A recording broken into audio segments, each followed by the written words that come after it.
Graça e paz, meus amados. Amém. Graças a Deus nos dá vitória por nosso Senhor e Salvador Jesus Cristo. Nós queremos aproveitar essa oportunidade para reiterar o convite aos irmãos a respeito do nosso encontro teológico agora no mês de dezembro. Nós vamos estar falando sobre este livro aqui, esta obra aqui, esta obra aqui que nós estaremos comentando ela. Na verdade, você lê aí o texto, ou melhor, a capa do livro dizendo organizado por.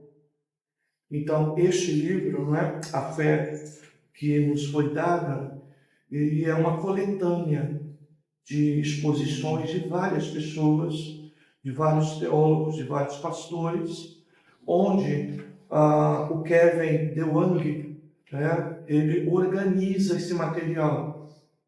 Isso é muito próprio de meio acadêmico, onde, digamos, um professor organiza uma obra resultado de comentários de várias pessoas. E é isso que nós vamos ver aqui, não é? O DeWang aqui só tem o papel de organizar falas sobre o mesmo assunto, tratando e trazendo esse assunto à realidade. Interessante que o prefácio do livro é de Carson, um escritor bem conhecido, não é?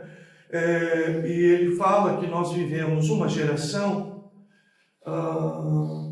que encontramos muito desejosa e muitas das vezes até disposta a ouvir os chamados pastores dos anos 60.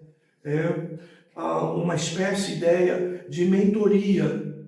Então, apesar de todos os problemas que temos no Evangelho de hoje, observamos então esse diagnóstico de que os mais jovens hoje reconhecem a necessidade de buscar orientação melhores, sobre o Evangelho dos pastores ou até dos cristãos mais antigos, Bem, o livro ele traz dois objetivos bem claros. Primeiro, expor ou rever o que se deve crer e praticar quanto à fé evangélica. Segundo, articular ou desenvolver a natureza essencialmente ou essencial da teologia que deve estar presente no evangelismo ou no evangeliquismo, Ele fala bastante sobre esses dois alvos, esses dois objetivos de toda essa coletânea. É fato que para a maioria de nós o evangelho vive uma grande depreciação. E você tem ouvido isso com frequência até aqui na nossa igreja, De que de alguma forma nós vivemos um evangelho em muito descrédito por nós nos afastarmos muito da pregação verdadeira, E muitos de nós até às vezes acreditamos na possibilidade de um fracasso em relação ao Evangelho, E este livro exatamente vai falar de que, apesar disso ser uma verdade, há esperança. Afinal, Jesus disse que as portas do inferno não prevalecerão contra a igreja do Senhor Jesus. Nós vamos falar muito desses descréditos, desta falta, inclusive, de maior profundidade no Evangelho de hoje, através do livro.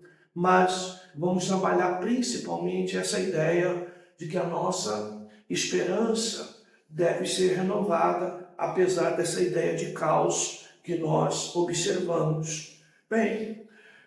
Por fim, o livro vai trabalhar muito a ideia da fé que nos foi dada através do tempo. Vai trabalhar muito a questão histórica e vai falar bastante sobre o passado e projetar o futuro. A ideia do livro, de alguma maneira, é trazer aos irmãos que houve tempos na história da igreja que ela viveu situações difíceis, semelhantes à nossa de hoje, tá? Mas que mesmo assim a igreja sobreviveu. Nós podemos falar isso em relação à própria igreja da Idade Média, né? A igreja que era universal dentro do Império, tudo que ela agregou, todo o distanciamento dela da palavra, e como a reforma protestante foi, acima de tudo, uma voz de esperança para um evangelho melhor, de melhor qualidade, não é? Bem, queridos, enfim, eu penso que a obra dessa coletânea une principalmente o conceito de evangelismo e discipulado. É uma ideia, mais ou menos, de que nós precisamos melhorar o evangelho desde da sua fonte, ou seja, do evangelismo, tá? Muitas pessoas chegam à igreja com motivações totalmente diferentes daquela pela qual é a razão principal da vinda de Jesus e da fé em Jesus. E nós precisamos corrigir isso desde as pregações, desde a evangelização pessoal, desde a evangelização particular, desde as formas em que nós abordamos as pessoas a respeito do Evangelho. Nós precisamos, voltar às Escrituras desde a raiz, desde a fonte, que é a evangelização e é a possibilidade das pessoas terem o primeiro contato com a fé evangélica. Bem, este é o livro que nós vamos então estar comentando, não é, no mês de dezembro. Eu convido a todos a estarem aqui conosco. Vamos pontuar para que os irmãos possam agendar. Então, é uma segunda-feira à noite, às 20 horas, ok? 8 de dezembro de 2025. Deus abençoe a todos vocês. Nós aguardamos não só toda a igreja aqui, mas os nossos irmãos de outras denominações, irmãos de outras igrejas, poderão estar conosco. Lembrando sempre que a entrada é gratuita e você, então, está convidado a estar conosco. Amém, queridos?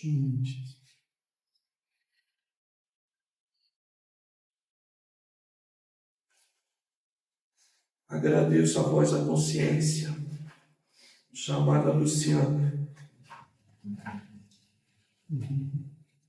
Bem, queridos, vamos então ao estudo da Palavra de Deus.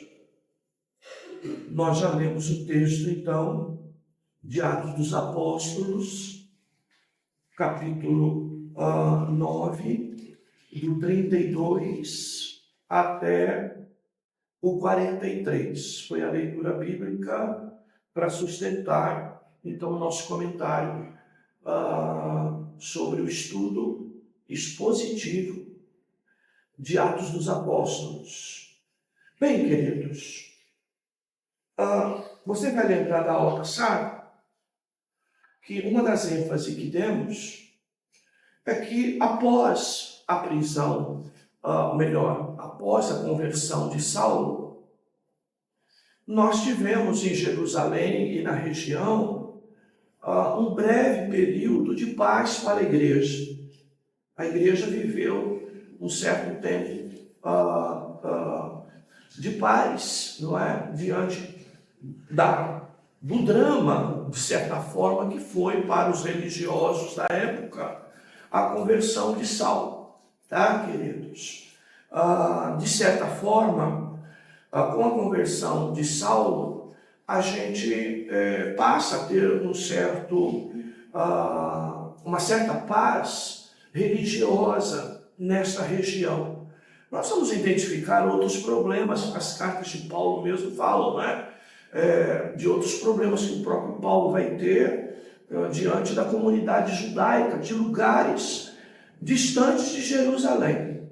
Mas em Jerusalém, de certa forma, com essa conversão de Paulo, nós vamos observar a igreja vivendo um tempo assim mais tranquilo, sem grandes perseguições. É óbvio que esse tempo foi pouco, porque depois digamos, da perseguição religiosa produzida por judeus, nós vamos ver a perseguição religiosa produzida por Roma, não é?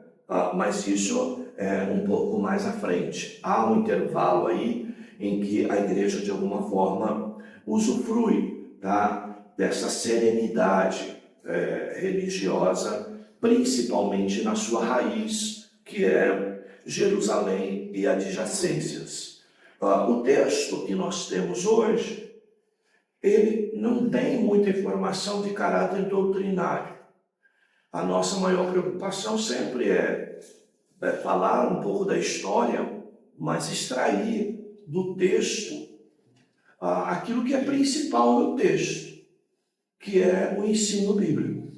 Quer dizer, o que eu aprendo com a experiência dos personagens, não é, citados aqui nesse tempo histórico, ou nesse fato aqui, não é, queridos? Nós temos então aqui dois fatos. Não é? Nós vamos ter, primeiro, o fato envolvendo o personagem Enéas, e nós vamos ter o segundo fato envolvendo, então, Tabita, não é? Então, nós temos esses dois fatos aqui, bíblicos, nesse texto. O que nós vamos observar aqui, queridos, como eu sempre digo aos irmãos, e isso nós não devemos ver apenas no Evangelho, é que todas as manifestações de sinais, curas e até ressurreição que nós vamos ver aqui, todas elas, de alguma maneira, devem ter aplicação espiritual. Tá? A religião evangélica, em sua essência, em sua raiz, ela não deve ser vista como nós, na maioria, vemos dentro do segmento principalmente pentecostal, onde muitas das vezes se abre mão de falar de salvação para supervalorizar a ideia de milagre, a ideia de sinais, a ideia de prodígios. Infelizmente, isso ainda é um pouco, não é, da influência que nós temos, principalmente do evangelho católico, tá? Que a busca por Cristo, por Maria, pelos santos, sempre são de caráteres, de necessidades terrenas, tá? E principalmente essa questão da cura. Toda vez que você olhar um texto bíblico sobre cura, que é o que nós vamos ver, nós precisamos lembrar que nós tínhamos à época, tá, muitas limitações, tá, científicas, de medicina, a respeito das enfermidades. Tá? Nós não podemos esquecer disso. Nós precisamos entender, tá, queridos, que nós, nos tempos bíblicos, éramos ainda muito carentes na questão médica. E essa questão de carência científica em relação à medicina à época transformou em grande parte da sociedade do mundo antigo as enfermidades como um instrumento aonde a solução vinha através de milagres, através de orações e através de uma certa crença a alguma divindade, tá? Então veja, nos dias de hoje, há igrejas que, não explicando isso aos seus membros, acabam construindo pessoas que, em vez de procurar um médico para algum tipo de problema que vem apresentando, ou mesmo ir procurar um médico num caminho um pouco mais preventivo, tá? Acabam, às vezes, abrindo mão de médicos, de remédios, simplesmente para descansar numa oração, não é? Numa busca de resposta por Deus nessa área. Tá? Então, veja, são duas coisas distintas. Os tempos bíblicos, onde nós não tínhamos disponibilidade de medicina e de médicos como temos hoje.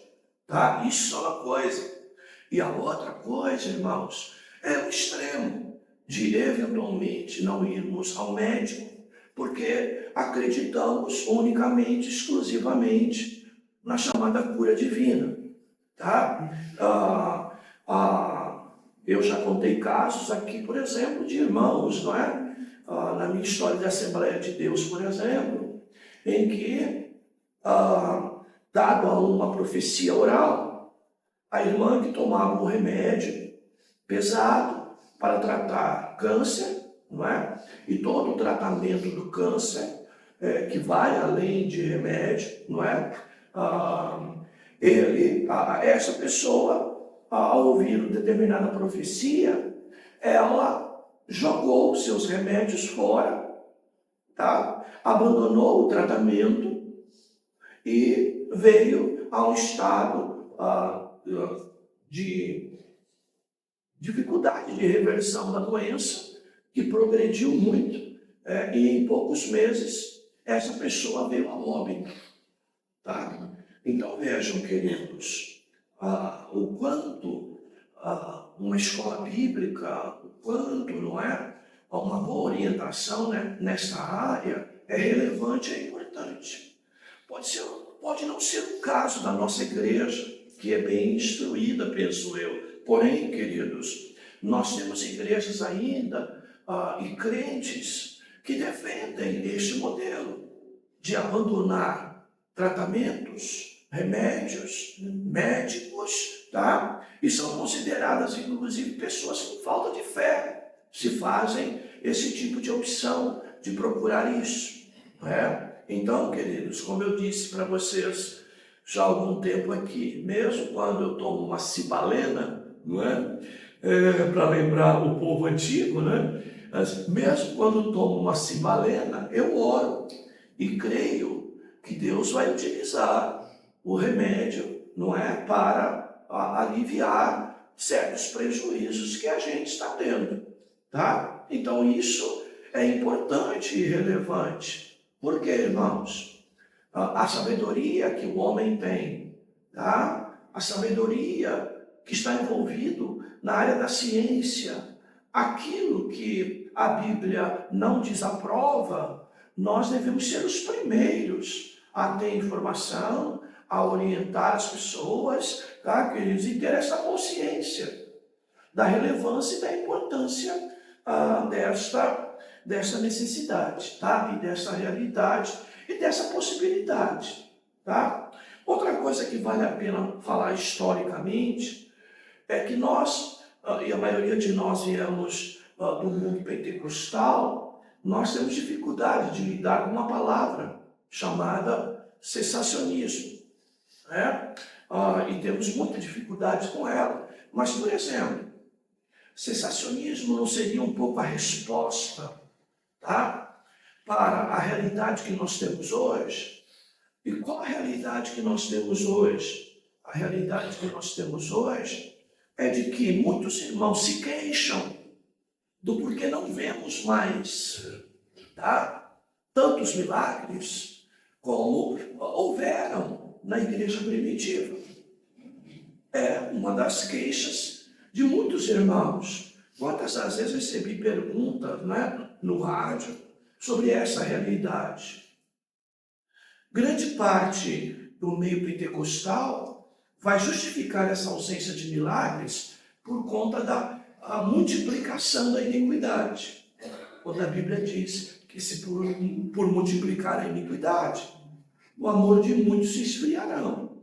Mas o texto não diz por se multiplicar a iniquidade, irá existir menos milagres. Ele diz que esfriará o amor. Tá? Bem, e que dentro de um contexto a realidade é bem diferente de nós associarmos isso à ausência de milagres. Outra coisa que nós precisamos entender é que, além de nós virmos, talvez no movimento católico, né, no movimento universal católico, com essa demanda ou essa ênfase exagerada aos milagres, nós precisamos entender e olhar a Bíblia com muita honestidade de que, apesar de na Bíblia existir muitos milagres, se você for olhar a questão de tempos, você vai ver que muitos profetas do Antigo Testamento, tá? Que inclusive pregaram por longo tempo, não há no currículo ministerial deles a presença de muitos milagres e sinais. Se nós olharmos a história do Antigo Testamento, nós veremos muitos milagres ainda no tempo de Moisés. Tá? Por isso os judeus, em parte, né, aceitavam tanto Moisés. Tá? E nós vamos ver, tá, um outro período, principalmente no Reino do Norte, com o ministério de Elias e Eliseu. Tá? Fora isso, se você analisar a Bíblia assim, muito honestamente, até com o objetivo de procurar, não é, identificar esse diagnóstico, você vai ver, tá, que muitos ministérios são desacompanhados, tá, de milagres. Nós precisamos identificar isso e reconhecer isso. Não é que somos contra o milagre, mas nós não podemos, né, irmãos, exagerar nisso, porque os irmãos sabem, muitas das vezes a conversão de uma pessoa, o batismo de uma pessoa nas águas em determinadas igrejas, ele é acompanhado por uma indiferença muito grande da igreja. Enquanto se ouvir um testemunho que alguém foi curado, tá? Da unha encravada, não é? Do dedo mínimo do pé esquerdo, haverá uma grande apoteose de palmas e de várias manifestações de alegria por conta desse acontecimento. E aí nós temos que lembrar da fala de Jesus, quando os discípulos, no nome dele, saíram e desacompanhados de Jesus, usando o nome de Jesus, operaram uma série de milagres e sinais e voltaram saltitantes. Mestre, no teu nome expulsamos demônios, no teu nome paralíticos andaram, no teu nome cego ouviram, surdo ouviram. E aí Jesus disse, pode parar, não é? Alegrai-vos acima de todas as coisas, o vosso nome está escrito no livro da vida.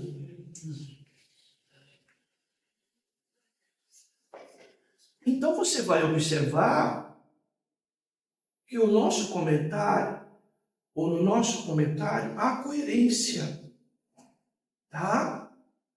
Porque nós muitas das vezes fazemos festas, e grandes festas, para manifestações de sinais, milagres, tá, queridos? E muitas das vezes nós fazemos isso longe do maior dos sinais, tá? Que é a morte e a ressurreição de Jesus.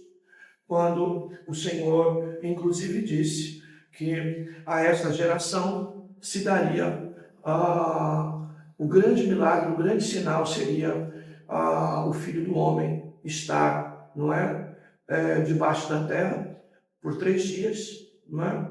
E então, no terceiro dia, ressuscitar, se referindo, inclusive, à ideia de Jonas, não é? Quando teve 3 dias no ventre da baleia e foi lançado vivo, não é? Para poder anunciar o Evangelho. Tá, queridos? A cidade de Nínive, né? Bem, então essa é a realidade. Nós temos que fazer essas considerações. Tá, queridos? Vejam, vamos falar até da igreja.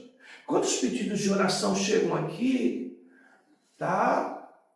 Muitas das vezes desacompanhado da informação. De se a pessoa já se declarou, não é? A Cristo, que foi convencida a respeito da salvação em Cristo. E muitas das vezes a gente, desconhecendo até essa pessoa, o pedido de oração que chega aqui é por cura da pessoa. é pela porta do emprego. E nós nunca temos esse tipo de preocupação. Ou melhor, nunca é força de expressão. Não, mas muitas vezes nós não temos essa preocupação. Tá, queridos? De entender de que se Deus não curar alguém que está em enfermidade grave, séria, às vezes nós estamos sendo desacompanhados desse esfriamento do amor à medida que não anunciamos a esta vida que Cristo é Salvador, que há uma vida depois da morte. E nós simplesmente estamos preocupados com a cura da pessoa. Tá? E isso é um pouco, não é? A ideia do próprio livro, não é? Do nosso próximo encontro teológico. Tá? Então, esta é a realidade que nós temos que entender. Tá, meus amados? Porque muitas das vezes, até o convite que fazemos para alguém para vir ao culto é que aqui Jesus é chá de panaceia. Ou seja, é o único chá que resolve todos os tipos de problema. Não é? E nós precisamos entender que Jesus veio para aquilo que é impossível aos homens. E o que é impossível aos homens? A salvação. Todo o resto, irmãos, é possível. Até para a medicina. A cura hoje. Você vê aí casos de pessoas que mesmo depois de anunciar câncer e tratar câncer, tá, estão aí, mesmo na mídia, há 20 anos, tá, inclusive trabalhando. Tá? Então nós precisamos considerar essas coisas, porque vejam, como diz Paulo, nós precisamos entender que judeu pede sinal, não é? E que grego busca sabedoria. E nós temos que buscar um equilíbrio entre essas duas coisas. Buscar sabedoria de Deus, para fazer uma leitura adequada, entender adequadamente os problemas da vida natural, tá? E levar as pessoas a compreender as questões espirituais. Tá bom, queridos? E é óbvio, acreditarmos, apesar de tudo isso, tá? De que o sinal acompanha, sim, aquele que crê em Jesus. Nós não desconsideramos isso, tá? Porém, meus amados, tá? Nós precisamos entender que a realidade nossa hoje é bem diferente.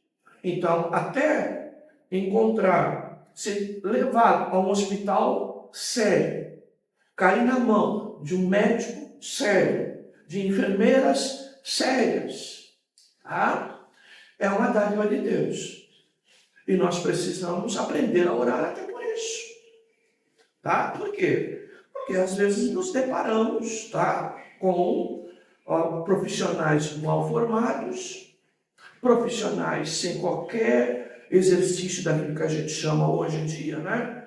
O Dr. Nicola muitas das vezes deu palestra para nós, ainda na Assembleia de Deus, ele era médico, né? E ele falava de que a medicina precisava ser humanizada. Isso ele falava há 30 anos, no meu tempo de Assembleia ainda, tá, queridos?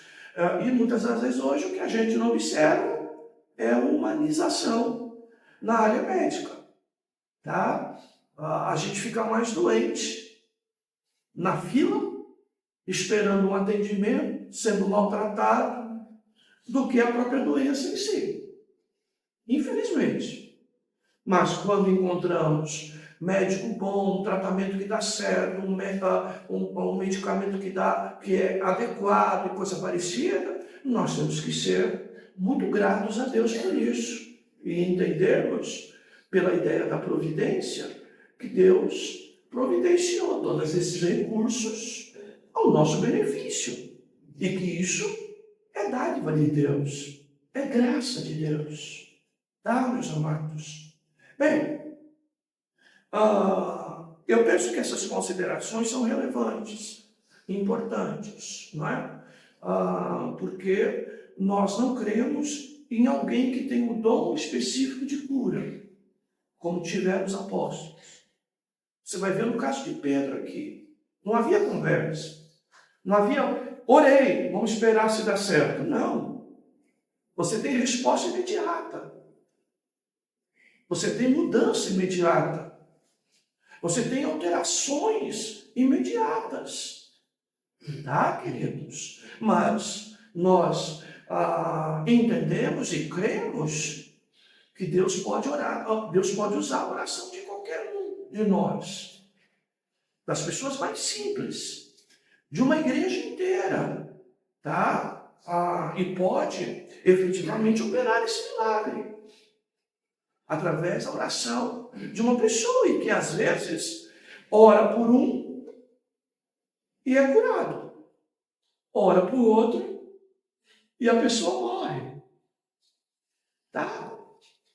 Então essas coisas que nós precisamos ponderar, queridos. Porque senão a gente entra naquele buraco de muitos irmãos que ficam assim, insatisfeitos, incomodados, porque não há tanto milagre. Tá?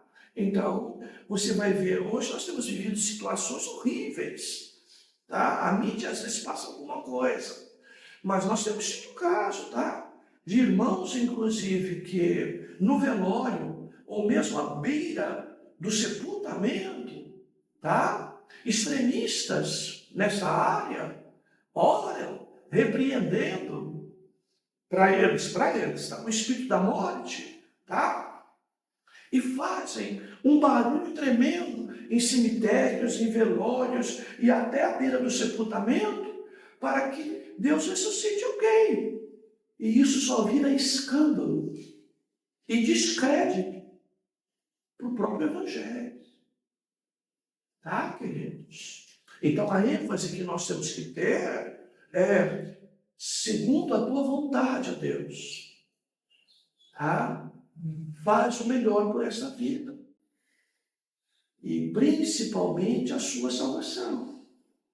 Tá? Nós devemos lembrar, por exemplo, do cego de nascença de João 9, não é? Lembrar desse caso.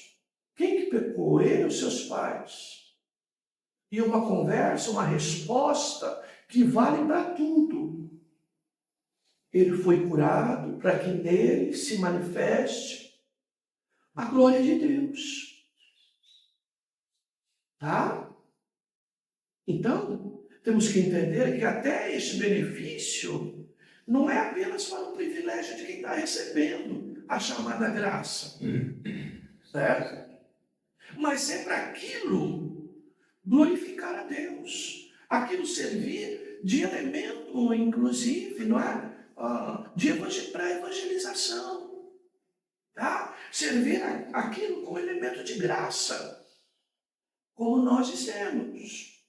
Tá? Bem, irmãos, a minha família, os irmãos sabem o testemunho de conversão dos meus pais, né? Da minha mãe principalmente. Mas os irmãos vão ver que não se tinha outra conversa. Jesus me curou, Jesus me curou, Jesus me curou, Jesus me curou. Tá? E isso, de alguma forma, servindo de elemento de graça para se falar de Jesus e sobre a salvação dele, através daquele sinal, da operação daquele milagre. Então a igreja hoje, ela se distancia tanto da palavra, a ponto de, até quando isso ocorre, a gente não faz o principal do Evangelho, que Jesus veio buscar e salvar o que estava perdido, ou o que está perdido. Tá bom, amados? É isso. Bem, vamos ao texto. Depois, acho que nessas explicações mais genéricas, né? Acho que vale a pena. Nós temos então aqui Enéas, vale a pena a gente citar, né? Ali um certo homem chamado Enéas, que havia 8 anos, estava deitado numa cama, pois era paralítico. Tá? Então, lembrem, qual a principal função de Atos dos Apóstolos? É a evangelização. Tá? É mostrar uma igreja dinâmica, no serviço de anunciar o Evangelho de Jesus Cristo. E isso é salvação. E aqui então nós temos uma característica, primeiro, de entender o seguinte: isso aqui é literal. Tá? Há uma cura, tá? De um paralítico chamado Enéas, e nós não duvidamos disso. Cremos na literalidade disso, tá? Dessa cura. E por quê? Porque, como já explicamos, irmãos, a igreja em seu princípio, principalmente surgida do meio judeu, a partir, não é, do judaísmo, tá? A igreja, até para o evangelho ser impulsionado, alcançar todos os lugares da terra e do mundo, tá? Pelo menos nas regiões principais, tá? O sinal, ele acompanha essa ideia. A ideia de que no princípio, no meio de muita sabedoria grega, no meio de muito, não é? Pensamentos e sinais dessa crosta religiosa do Antigo Testamento, tá? O Evangelho, então, quando surge, utiliza muito desse recurso de impulsionar, de dar crédito à mensagem do Evangelho, utilizando-se dos sinais. Tá? Veja, o Evangelho estava começando, tá? E no meio de tanta perseguição, no meio de tantas coisas, Deus usa os milagres como uma forma, então, de impulsionar e dar credibilidade a este Evangelho. Então, nós cremos, sim, na literalidade, ok? Deste milagre. E deixar bem claro, os irmãos, que é teologia liberal ou liberalismo teológico não crê na literalidade dos milagres da Bíblia Sagrada. Tá? Bem, nós cremos, mas temos também uma leitura baseada em Efésios 2, tá? A respeito de salvação, que esses milagres, todos eles têm uma pedagogia para nós entendermos questões espirituais. Tá? Então, no caso aqui de Enéas, é mais ou menos o seguinte: você indo à rua, em uma caminhada, tá? Indo para o seu trabalho, indo para a sua escola, ou voltando para a sua casa, indo visitar um parente, você poderá encontrar no caminho muitas pessoas que precisam de ouvir a respeito de Jesus. Tá? E aqui é esta realidade, essa oportunidade. Que oportunidade é essa? De, ao encontrar alguém, eu falar a respeito de Cristo. Segundo, o que esse texto mostra em Enéas é a situação espiritual das pessoas. E qual é a situação espiritual das pessoas? Tá? Ao longo da sua vida, ao longo de um tempo, essa pessoa, tá? Com uma enfermidade que representa a condição espiritual de muitas pessoas. E qual é a condição espiritual aqui? De que Cristo, através do Evangelho, vai até a pessoa, levar-lhe a oportunidade dela ser levantada daquele estado espiritual de paralisia. Tá, irmãos? Então, qualquer um de nós, longe de Cristo, nós estamos paralíticos e inertes, incapazes de darmos um passo, de caminhar e de buscar a Deus nas condições do convite que Deus nos faz. Tá, queridos? E aqui o que nós observamos é exatamente isso. Tá? Veja, aqui também o texto, ele não manifesta um conceito que às vezes nós erramos muito, que é a declaração de fé. tá? De perguntar a alguém, você crê? Você crê? Você crê? Ou de alguém dizer, ou de você ver o próprio Enéas chegando a Pedro e dizendo, Pedro, faz alguma coisa por mim. Não, essa pessoa está lá julgada, essa pessoa está lá, não é? Entrevado nessa situação há 8 anos, deitado naquela cama, é um paralítico, e nós só vamos ver Pedro, tá? Se referindo à pessoa e dizendo, tá? Enéas, Jesus Cristo te cura, levanta, arruma a tua cama, e ele logo se levantou. Tá, queridos? Então veja, Pedro encontrou um certo homem, ele não faz nenhum tipo de manifestação, o texto não afirma que Enéas manifestou fé, tá?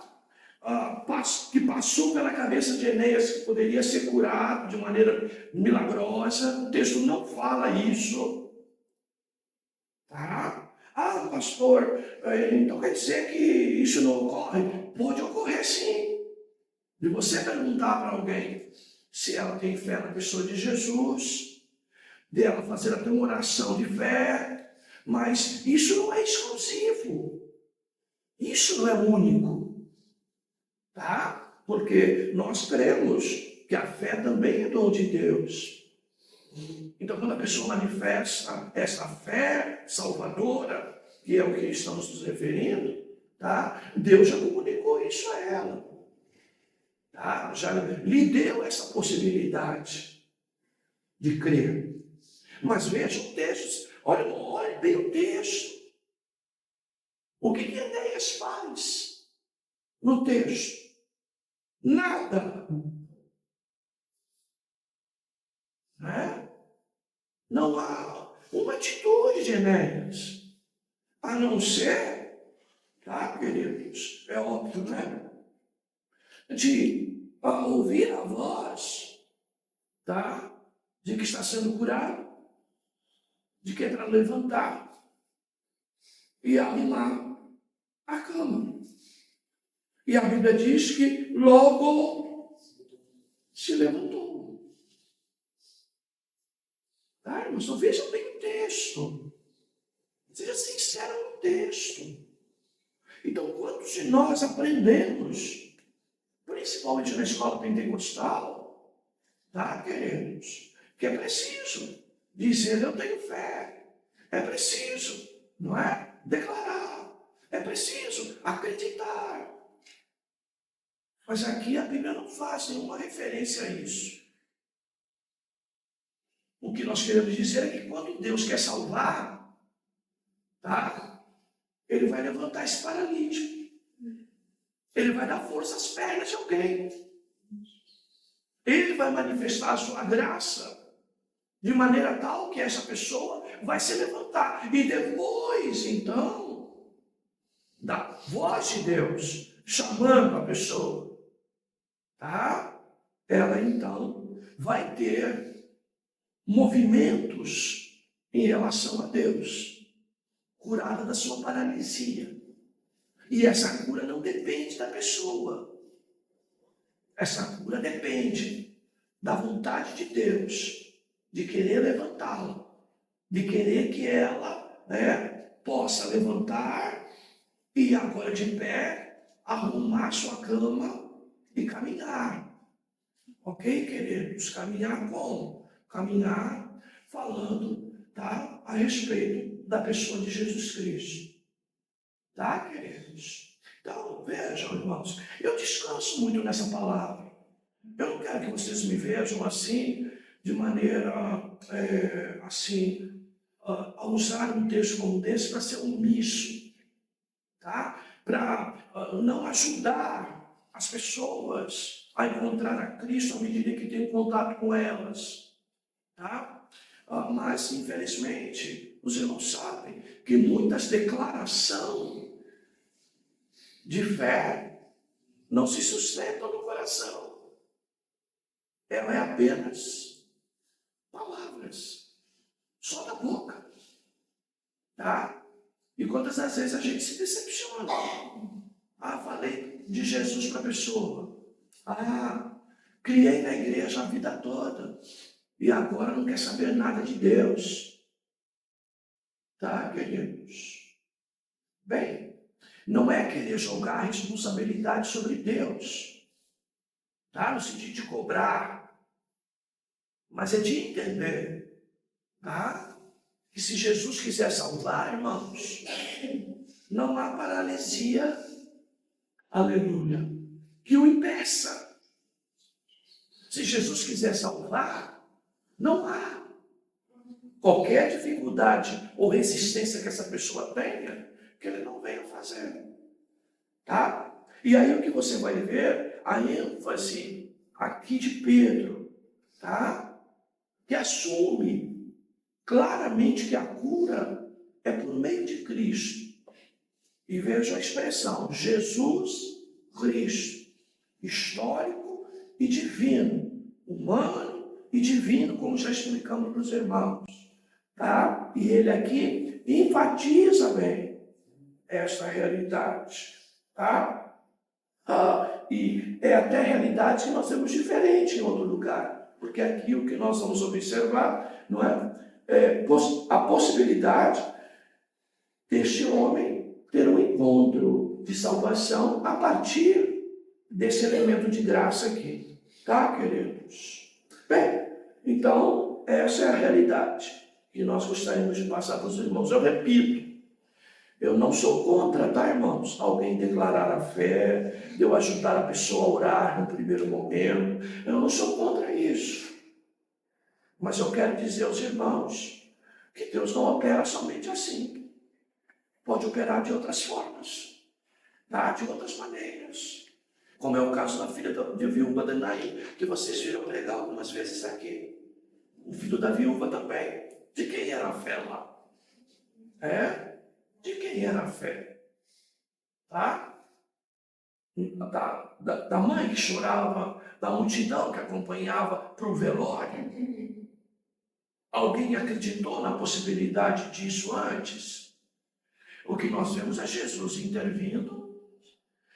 O seu coração mostra compaixão por aquela mulher que chorava. E então parou, não é? Aquela caminhada ao cemitério e deu ordem àquela vida morta que voltasse à vida. E a grande pergunta, a fé de quem? E aí o povo que não consegue entender essas coisas vai dizer, a fé é de Jesus. Jesus é a fé, não é? E eu não preciso de fé. Ele é a fé, a própria fé. Tá? Por isso que manda crer no nome dele. Ele é. Tá? Então, queridos, mas nós não vemos, nem do lado dos discípulos também não vemos. Tá? Alguém dizendo no texto, olha, Jesus vai curar. Jesus vai curar. Eu creio que ele vai curar. Você não vê isso no texto. Tá? Mas desculpe, queridos, se isso te desencanta. Mas quantas das vezes, irmãos, eu orei sem fé e Deus operou? Quantas das vezes nem orar orei e Deus operou? Mas isso deve me levar a não orar e a não ter fé? Não. Mas eu tenho que entender que Ele faz muito além do que pedimos, do que pensamos, do que cremos. Tá? E isso é o extraordinário. Quando a gente, irmãos, sai de cena para deixar Deus operar. Tá? Então, é aquela coisa, né, irmãos? Que às vezes soa, sair para evangelizar, não é? E Deus salvou 5 vidas. Primeiro, você não sabe realmente se salvou, apesar da pessoa ter manifestado alguma coisa, porque se a voz for sem crer no coração, não vai resolver o problema. Tá? Segundo lugar, a glória toda de Deus. E às vezes o que a gente vê, tá? é totalmente diferente. A glória dos tais homens, tá? De que ele é o curador e Jesus é apenas uma ferramenta. Esquece eles de que quem é a ferramenta somos nós. E às vezes até enferrujada. Ai, ai. E ele opera. Porque ele é Deus. Aleluia. Louvor e glória a ele. Glória a Deus. O que é impossível aos homens é possível a Deus. Eu lembro sempre da voz do centurião, né? Diz apenas uma palavra. Apenas uma. Nem em Israel encontrei tanta fé. E hoje os irmãos pregam aí, campanha de 40 dias. Campanha de 7 dias. Precisa ter fé para perseverar nisso. Não, fé é crer que uma palavra de Deus é suficiente. Tá? Que isso é fé. E não digamos, até a penitência de 40 dias. Bem, o segundo caso, queridos, é o caso que nós vamos ver aí da menina. Tá? Veja, aqui nós temos um caso totalmente diferente do primeiro. Tá? O que nós vemos? Tá? De uma moça que era discípula, já seguia Cristo, já é uma cristã, a Dórcas aí, Otávio. E ela, inclusive, na igreja, ela fazia muitas boas obras e dava esmolas. Tá? O que nós vemos aqui? Nós vemos aqui uma pessoa muito dedicada ao ministério da misericórdia, ao ministério da ajuda, ao ministério social. E ela, então, naqueles dias, adoeceu e morreu. Então, primeiro fato, crente adoece e morre, mesmo sendo um exemplo de crente, como aconteceu aqui. Aí vem os irmãozinhos, que coisa, né? Tão novinha, tão novinho, é um irmão tão dedicado, etc. Como que pode acontecer essas coisas? Aí vem o irmão, eu não entendo essas coisas. O que tu não entende é sobre a soberania de Deus. Ele dá vida a quem ele quer. E ele leva quem ele quer. E como diz Paulo, quer vivendo ou morrendo, o importante é que somos do Senhor. Aleluia. E ocorre então isso com essa moça. Então ela é lavada, ou seja, preparada já para sepultamento. Tá? E aí os irmãos souberam que Pedro estava ali. Tá? Vejam, eles mandam buscar Pedro. Aqui o que você vai ver é efetivamente esse dom da cura na vida dos apóstolos. Tá? Exatamente por esse impulsionamento. E o que você viu em Pedro é a sua humildade de reconhecer, no caso anterior de Enéas, que era Jesus Cristo que o levantava, e não ele. Tá? Então, o que ocorre? Aqueles homens mandam buscar Pedro. Enviaram então 2 homens. E eu vejo a manifestação humana aqui. Olha, e pede para Pedro não demorar muito. Tá? Veja a limitação humana. O medo de que Pedro demorasse. Isso faz parte da igreja. Isso faz parte da nossa vida. Pedro levantou o verso 39. Foi com eles, levaram ele ao quarto, haviam o cercado, chorando e mostrando roupas e vestidos que Dorcas fizera enquanto estava com elas.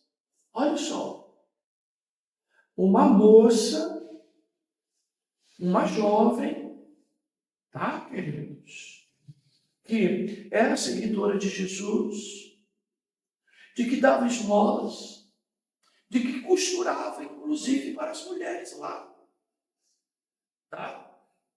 E aquelas mulheres mostrando a relação de amor e carinho que tinham com aquela vida, que era especializada em quê? Melhor dar do que receber. Depois, então, de fazer sair a todos, Pedro pôs-se de joelhos e orou. Tá? Algo semelhante aconteceu com Jesus. Ok? O caso de Lázaro mesmo foi assim. Ele entrou com alguns, né? Para conversar em particular, né? E voltando-se para o corpo, disse: menina, levanta-te. Ou Dorcas, levanta-te. Tabita. E ela abriu os olhos. E vendo Pedro, sentou-se. Ele lhe deu a mão, levantou e, chamando os santos e as viúvas, apresentou-lhe viva. Então veja, que situação.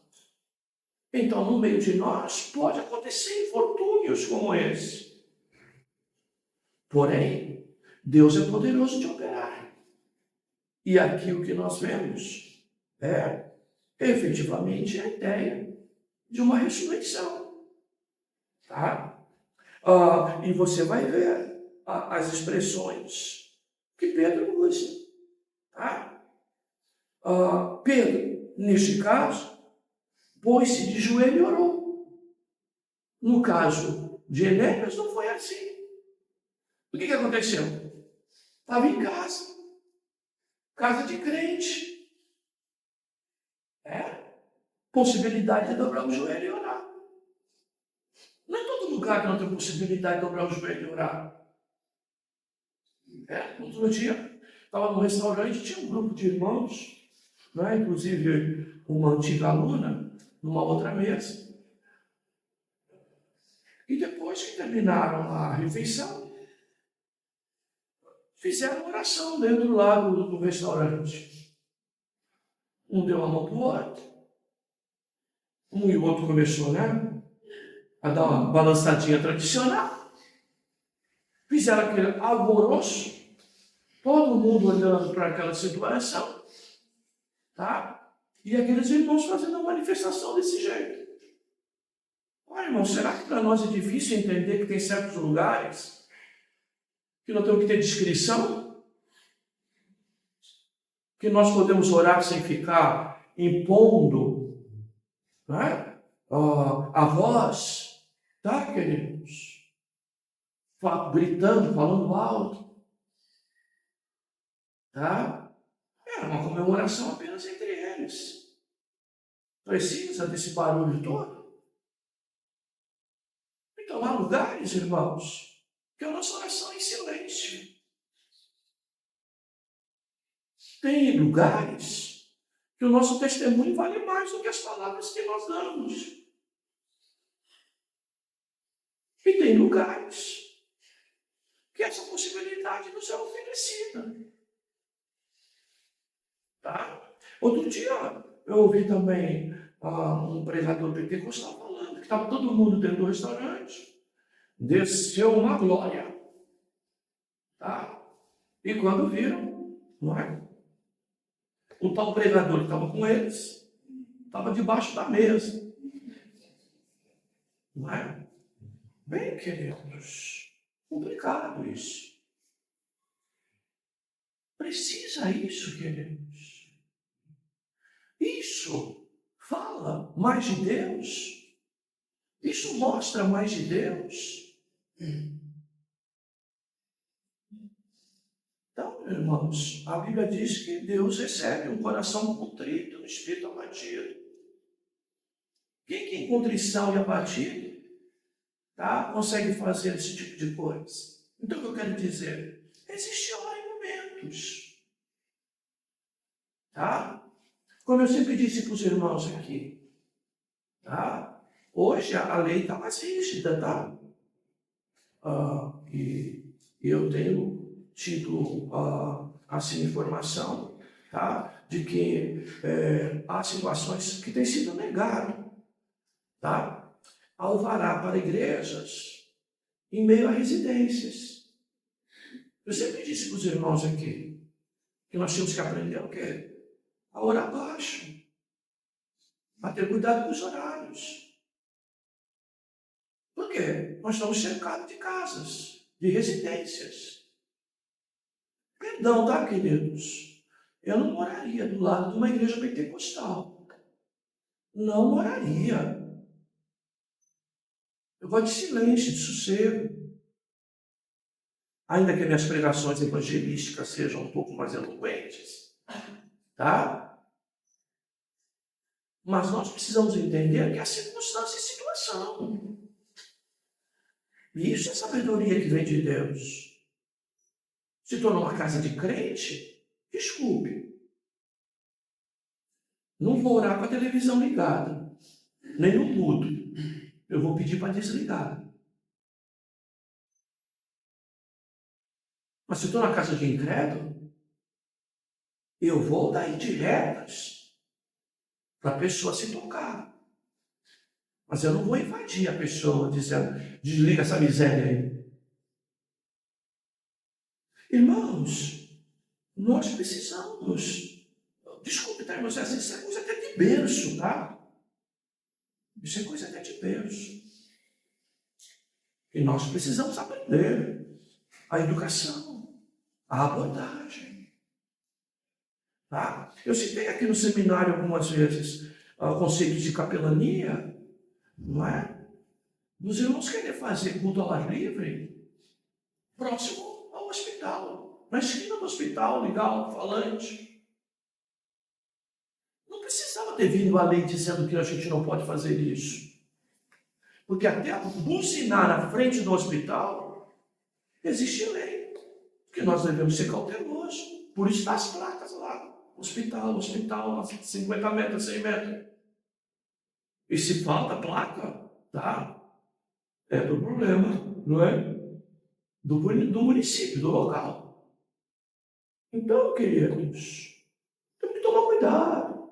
A gente pega irmãos por aí, irmãos, falando alto dentro de ônibus, com outras pessoas, contando situações. Irmãos, desculpe, tu não aprendeu a entrar nem sair dos lugares. Tá? Nós precisamos ter cautela. Bem, se for nos dada a liberdade de evangelizar, tá? Tudo bem. Mas esse negócio de levantar a voz para falar para todo mundo, o adequado é falar em particular. Por quê, irmãos? Você tem que respeitar o direito da pessoa de não querer te ouvir. E essa possibilidade existe. Tá? Não vai dizer amanhã que criou uma briga, uma guerra por isso, por falta de sabedoria sua.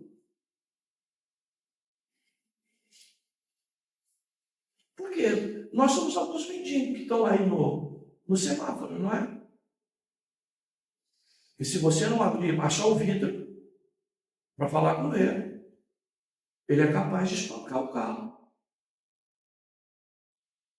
Tá? Para ele, eu não tenho direito de não querer ouvi-lo. Nós somos desse tipo, irmãos? Não somos. Tá? Mas nesta casa cristã, então se dobra o joelho e ora. Tá, queridos? Mas não fez isso no meio do caminho ao encontrar Enéas. Então você entende que existe situação e circunstância e que nós temos que ter sabedoria, queridos. Tá? Temos que ter sabedoria. É que nem eu, irmãos. Eu já fiz capelania com o pastor Natanael. Naquele hospitalzinho lá de Santos, que a gente sempre ouve boas informações dele. E íamos visitar os irmãos e fazia oração pelo irmão que estava lá, pegava na mão, não é? Mas quando passava pelos outros leitos, oferecíamos um folheto, oferecíamos a possibilidade de oração e até a possibilidade dele, não é? Querer ouvir falar um pouco de Jesus, mas individualmente. Por quê, queridos? Muitos hospitais fecharam porta para evangélicos. Tá? Hoje, o Hospital Santa Amaro, ele credencia e ele mesmo dá orientação para os irmãos. Por causa de quê? Dos irmãos que lá não sabiam se comportar.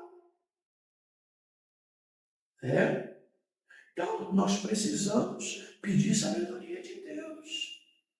E aí, então, a menina sentou. Pedro chamou os santos e as viúvas. Tá?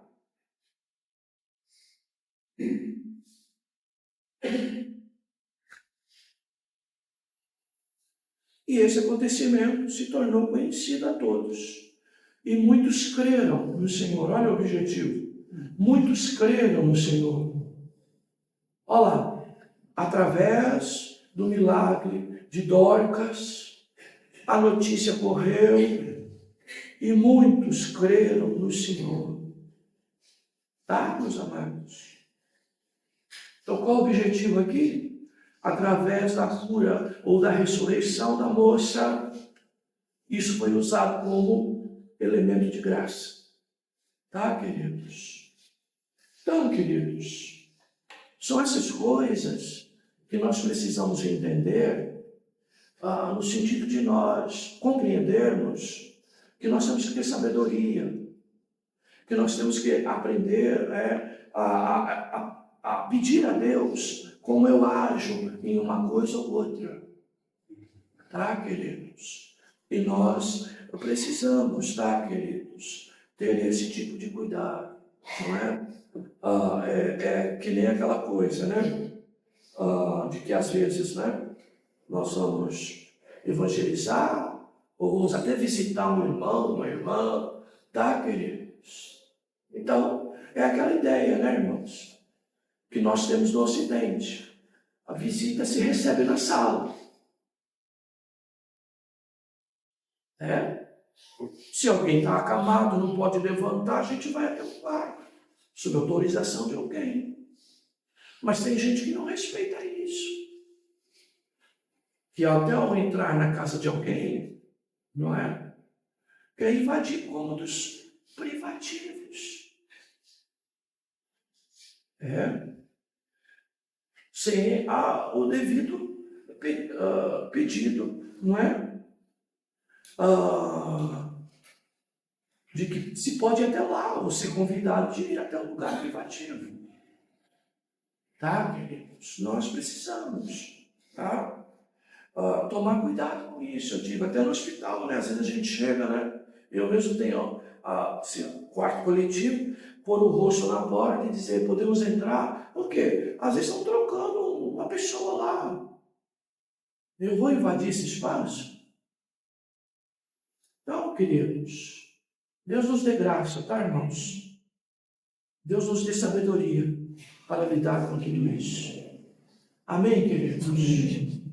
Vamos orar? Abaixe a cabeça. Senhor, obrigado pela tua palavra. Ajuda-nos a reconhecer e praticar de que, Senhor? Ó Deus, tu tem várias formas de operar dentro do contexto daquilo que usamos a tua palavra hoje para ensinar teu povo. Abençoa cada um dos teus filhos, dá graça aos teus servos, dá sabedoria a todos nós, Senhor.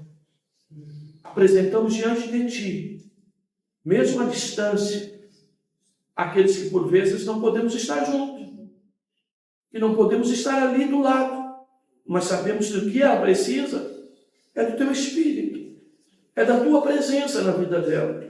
Oramos para que tu alcance as vidas. Ó Deus, abençoa o teu povo, dá graça aos teus filhos. É a nossa oração, em nome de Jesus. Amém. Amém. Graças a Deus. Vamos ficar de pé, queridos. Bem, nós vamos voltar 11h10, tá bom, queridos? Eu tenho uma reunião agora, queridos. Vou usar o intervalo para fazer isso. Então, os irmãos obreiros que estiverem aqui, voltem 11h10, tá bom, queridos? Bom, tá bom? Acho que não vai dar, né? A gente vai cantar ainda. Vamos estabelecer 11h15, tá bom, queridos? Voltamos 11h15, tá bom? É isso. Vamos orar pelas ofertas, vamos adorar a Deus. Obrigado, Senhor, por estarmos na tua casa e termos o privilégio de contribuir para manter o Evangelho pregado através dessa comunicação. Abençoa cada um dos teus servos, abençoa a tua igreja, Senhor. É a nossa oração. Em nome de Jesus. Amém.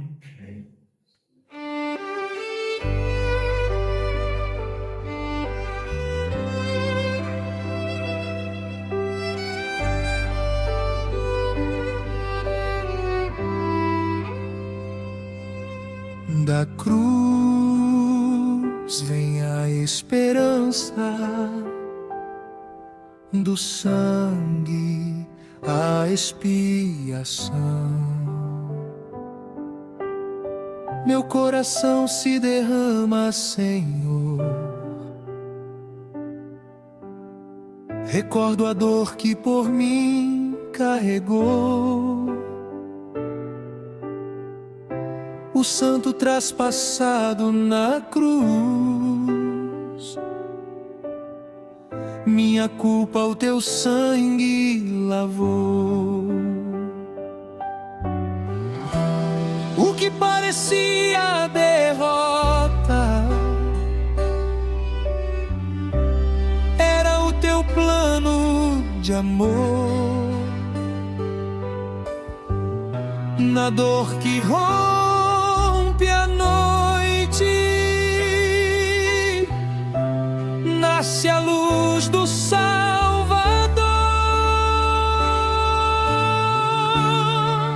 Na cruz vejo graça, no túmulo vazio, vitória. Jesus é quem salva, a Ele toda a glória.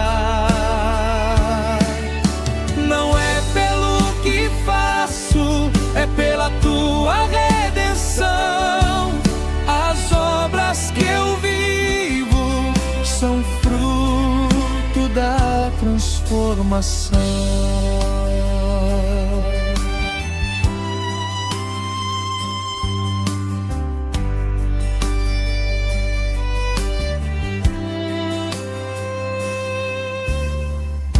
Ó portas eternas, erguei-vos agora, entra o Rei da glória, Senhor. A morte foi vencida ao amanhecer.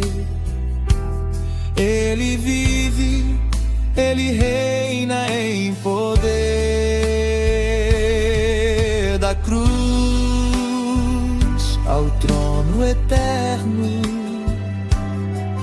ressurge o Filho de Deus, o Rei que foi ferido, hoje reina entre os céus.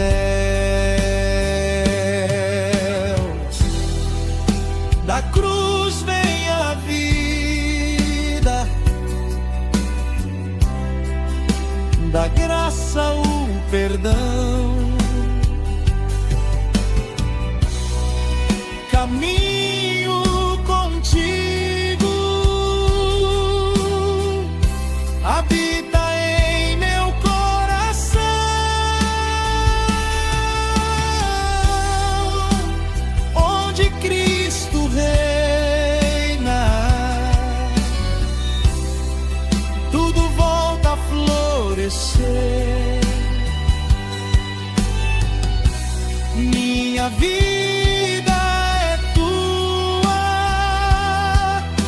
ensina-me a te obedecer. Na cruz vejo graça, no túmulo vazio, vitória. Jesus é quem salva, a Ele toda a glória. Graça que me alcança, vida que vem do altar, meu Salvador eterno, pra sempre vou te adorar.